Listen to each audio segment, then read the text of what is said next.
कहते हैं नाथूराम गोडसे को जब जज साहब सजा सुनाते हैं ना, तो वो रोने लगते हैं और बार बार भगवान से माफ़ी मांगते हैं। अब ये बात एक अलग है कि हमारी फिल्मी जगत ने हमें नाथूराम के बारे में क्या दिखाया, क्या सच्चाई दिखाई और हमें क्या पढ़ाया गया कि बचपन से ही हमें पढ़ाया गया कि जो हमें आज़ादी मिली है वो चरखे से मिली है। मैंने भी पढ़ा है और आप लोगों ने भी पढ़ा होगा। दूसरी बात, किस किस ने पढ़ा होगा महात्मा गांधी के वो 3 बंदर, बुरा मत देखो, बुरा मत बोलो और बुरा मत कहो।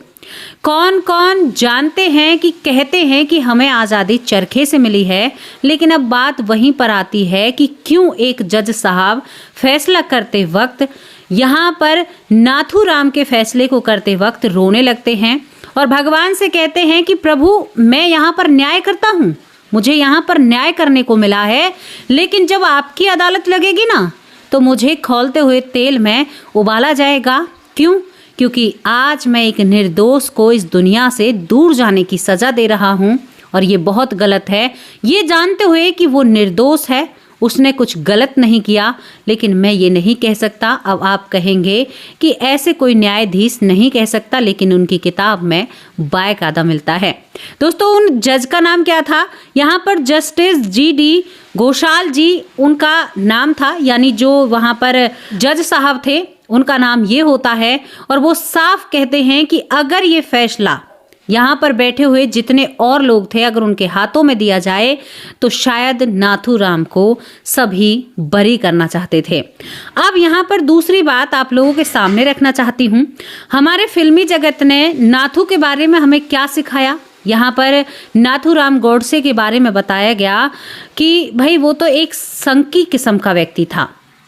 बहुत सी जगहों पर उन्हें बहुत बुरा बोला जाता है और बहुत तरह की बातें की जाती हैं। कुछ लोग सोशल मीडिया पर आकर उनके बारे में बहुत तरह की अपनी राय रखते हैं, टिप्पणी रखते हैं, लेकिन मैं उन लोगों से एक बात कहना चाहती हूँ, अगर आपको ऐसा ही करना है तो आपको एक बार जाकर नाथूराम की मैंने गांधी का वध क्यों किया वो किताब ज़रूर पढ़ लेनी चाहिए, जो उन्होंने लिखी थी उस दौरान और शायद लोगों के सामने सच्चाई रखी थी। नाथूराम की और महात्मा गांधी की कोई जाति दुश्मनी नहीं थी, दोनों ही शायद देशभक्ति का काम कर रहे थे, लेकिन एक चरखे से देशभक्ति कर रहा था और दूसरा शायद जुनून से कर रहा था, शायद सच्चे दिल से कर रहा था। कहते हैं कि मैंने गांधी का वध क्यों किया, उस किताब की कुछ लाइनों को जब पढ़ते हैं ना तो आंखें भर आती हैं। नाथूराम कहते हैं कि ना तो मेरी महात्मा गांधी से जाति दुश्मनी थी, ना मैं उन्हें पहली बार में, यानी जब मैं उन्हें जानता हूँ मैं उनका बहुत बड़ा फैन था। जिस तरह से कुछ लोग फिल्मी जगत के स्टारों के फैन बनते हैं, लेकिन जैसे ही उस व्यक्ति की सच्चाई मेरे सामने आती है तो मेरे अंदर की जो कहते हैं ना कि मेरा स्टार है, मैं इसको बहुत मानता हूँ, वो सब कुछ खत्म हो जाता है। और जब मैं उनकी गहराई तक जाता हूँ तो शायद मुझे मेरी देशभक्ति सबसे पहले नजर आती है। पहले ही बता दें, ये बातें हमारी तरफ से नहीं है। नाथूराम कहते हैं कि मैंने उनके जो भाषण है उनको सुना, उन्हों को दिल से स्वीकार किया, लेकिन जब उनकी मानसिकता को मैंने जाना, उनके फैसलों को मैंने जाना, उन्होंने अनशन करके जो बहुत सारे हिंदू मस्जिदों के अंदर शरणार्थी के रूप में पड़े हुए थे, कड़कती हुई ठंड में उन्हें उस मस्जिद से बाहर निकाल दिया जाता है, उस वक्त मेरे अंदर एक घृणा पैदा होती है। मैं एकदम समझ जाता हूं उस वक्त जब यहां पर अनशन कर कर महात्मा गांधी ने 55 करोड़ रुपए उस देश को दे दिए थे जो देश हमारा था, और शायद अब हम अपने देश के एक हिस्से को ही विदेश कहने लगे थे।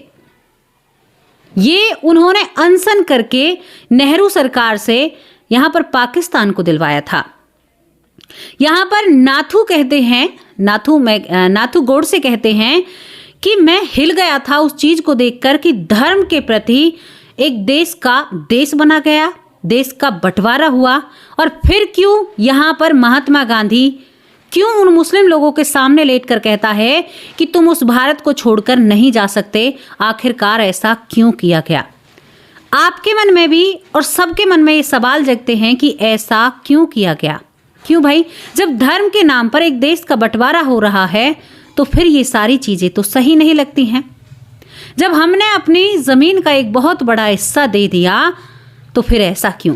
उस दौर की आपसे बात कर रही हूँ जब देश का विभाजन होता है और विभाजन के दौरान बहुत सारे लोगों का जो हाल था ना, वो शायद उन लोगों से बेहतर कोई नहीं जान सकता। हम और आप नहीं जान सकते। वो रोती हुई माएँ, वो जवान बेटियां, वो ट्रेन जो आपको सब कुछ सिखला कर जाती हैं। नाथूराम गोडसे कहते हैं कि ऐसा क्यों किया गया? जब सत्ता तुम्हारे हाथ में थी, देश तुम्हारे हाथ में था, तो जैसा तुम चाहोगे ऐसा कर सकते थे। फिर ऐसा क्यों किया गया?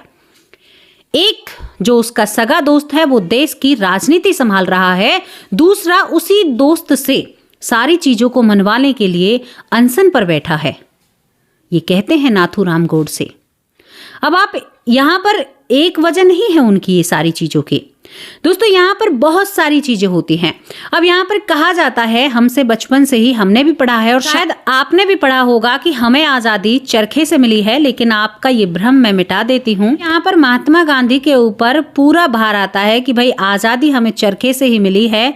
तो याद कर लेना उन वीर सपूतों को जिन्होंने हंसते हंसते 14 से 15, 15 से 16 और 12 साल तक के बच्चों ने आज़ादी के लिए अपने प्राणों को त्याग दिया इस देश के लिए। तो उस वक्त थोड़ा सा विचार अपने दिमाग में ले आना। दोस्तों, यहाँ पर मराठाओं की शक्ति जब कम पड़ती है, जो ये अंग्रेज हमारे देश में शायद अपनी जड़ें जमा रहे थे, तभी यहाँ पर उत्तरी भारत से सिखों की शक्ति जागरूक होती है और वो भी लोहा मनवाने में कामयाब होते हैं, वो भी पीछे नहीं हटते हैं। उसके बाद 1909 में राम बोस जो होते हैं वो भी आज़ादी के लिए ही अपने आप को त्याग देते हैं। तो ये तो हम कतई नहीं कह सकते कि आज़ादी हमें चरखे से मिली है। आज़ादी उन लोगों के बलिदान से मिली है जिन्होंने शायद अपना घर नहीं देखा, परिवार नहीं देखा, माँ की कोख नहीं देखी, शायद ये नहीं देखा कि हमारे साथ क्या होगा।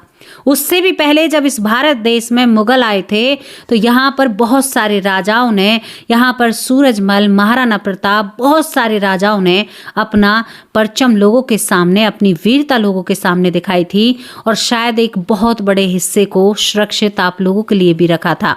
तो बिल्कुल ये कहना सही नहीं है। कहते हैं कि गंगा का आना हुआ और भागीरथ के सिर पड़ी, तो ये कहावत भी कहीं ना कहीं सही बैठती है। यहाँ पर जब जज साहब सारी बातें नाथूराम गोडसे की सुनते हैं तो वो भावुक क्यों होते हैं? यहाँ पर नाथूराम गोडसे ने कहा कि मैंने एक दिन में ही फैसला नहीं लिया है। महात्मा गांधी को इस दुनिया से दूर करने का मैंने 1 घंटे या 1 दिन या 1 महीने में ये फैसला नहीं लिया है। मैंने उनके बारे में जाना है, परखा है और तभी ये फैसला लिया है। वो साफ साफ अदालत में कहते हुए नजर आते हैं कि मेरा कोई भी साथी नहीं है। मुझे पता था कि जब मैं ये काम करूंगा, जब इस काम को मैं अंजाम दूंगा, तो शायद लोगों की घृणा भरी नजरें मुझे देखनी पड़ेंगी। जो मेरी प्रतिष्ठा, जो मेरा मान, जो मेरा सम्मान है, वो भी शायद कहीं नजरों में नहीं रहेगा। लेकिन जब मैं ऊपर भगवान के सामने जाऊंगा तो मेरी देशभक्ति मेरे लिए काम आएगी। नाथूराम की ये बातें मैं आपको बता रही हूँ। उन्होंने कहा, क्या मैं इन चीज़ों से जानता नहीं हूँ? क्या मुझे पता नहीं है कि क्या होगा अगर मैं ये कदम उठाऊंगा? लेकिन मैं उनके किए हुए, हाँ ऐसा नहीं है उन्होंने कार्य नहीं किए, उनके किए हुए कार्यों के वजह से जब मैं उन्हें इस दुनिया से दूर भेजने के लिए जाता हूँ तो पहले मैं उन्हें प्रणाम करता हूँ और फिर उनके ऊपर 3 बार वो अपनी बंदूक से फायर करते हैं।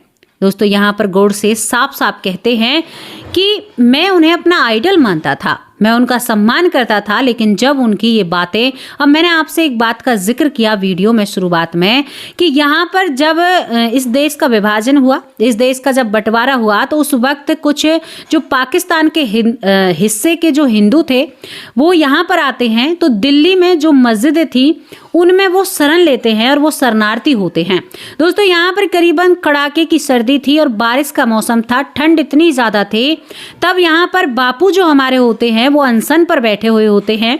एक शर्त उन्होंने 55 करोड़ पाकिस्तान को देने की मांगी थी। दूसरी शर्त उनकी थी कि जितनी भी मस्जिदें हैं या जितनी भी मस्जिदें हैं उनके अंदर जितने भी शरणार्थी रह रहे हैं उन सभी को बाहर निकाला जाए और उन मस्जिदों को मुस्लिमों को सौंप देना चाहिए। लेकिन दूसरी तरफ यहाँ पर बताते हैं नाथू कि दूसरी तरफ बिल्कुल भी बापू ने कोई अनशन ऐसा नहीं किया जिसमें जो पाकिस्तान में मंदिर तोड़े जा रहे थे या पाकिस्तान में जो कुछ भी चल रहा था उनके खिलाफ उन्होंने एक बात भी नहीं की। जब मुस्लिम भारत को छोड़कर पाकिस्तान जाते हैं तो वो महात्मा गांधी ही थे जो उन्हें रोककर भारत में रखते हैं, कहते हैं कि ये देश तुम्हारा भी है। अब यहाँ पर सवाल ये बनता है, पूछने की बात है, जब देश ठीक है उनका है, सच में ही ये बात चलो ठीक है, लेकिन जब देश का बंटवारा एक धर्म के ऊपर हो रहा है कि भाई मुस्लिमों ने साफ कह दिया कि हम ऐसे नहीं रह सकते, हमें अपना हिस्सा चाहिए, तो यहाँ पर जिन्ना ने जब अपना देश ले लिया तो फिर महात्मा गांधी को ऐसी कौन सी बात थी जो ऐसा करने पर मजबूर कर रही थी। ये नियति और नीति समझ में आने वाली बात थी, लेकिन उस समय शायद किसी ने समझा नहीं था, क्योंकि लड्डू दोनों ही हाथों में थे, चित्त भी हमारी और पट भी हमारी, कोई रोक थोड़े ही सकता है। मेरे घर का शासन है, मैं अपने हिसाब से चलाऊंगी। अगर मैं कहूंगी कि दाल में नमक ज्यादा है तो नमक ज्यादा ही है, चाहे उसमें है या नहीं है। आप समझ रहे होंगे। नाथू कहते हैं कि ये बातें मेरी समझ में नहीं आई।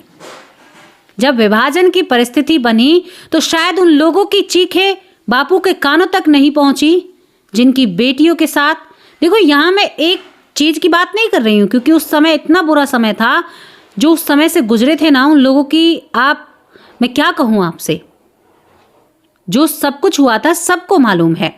तो यहाँ पर नाथूराम गोडसे कहते हैं कि ना ही तो मेरी दुश्मनी थी, लेकिन मैं उनके विचारों को, उनकी नीति को मैं समझ नहीं पा रहा था कि ये काम किस दिशा में हो रहा है। जवाहरलाल जिनके हाथों में सत्ता थी और दूसरा दोस्त था जो मनवाने के लिए हर तरीके के काम आजमाना रहा था। अब दोस्तों यहाँ पर एक और बात जो यहाँ पर महात्मा गांधी की बहुत ही अजीब लगी, जिसका विरोध उनके बेटों ने भी किया, उनके बेटे ने भी किया। यहाँ पर मनु बेन का जिक्र, जो वो एक डायरी लिखती थी जिस पर खुद अपने शायन महात्मा गांधी करते थे, उनके साथ किया गया शोधन कुटिया में।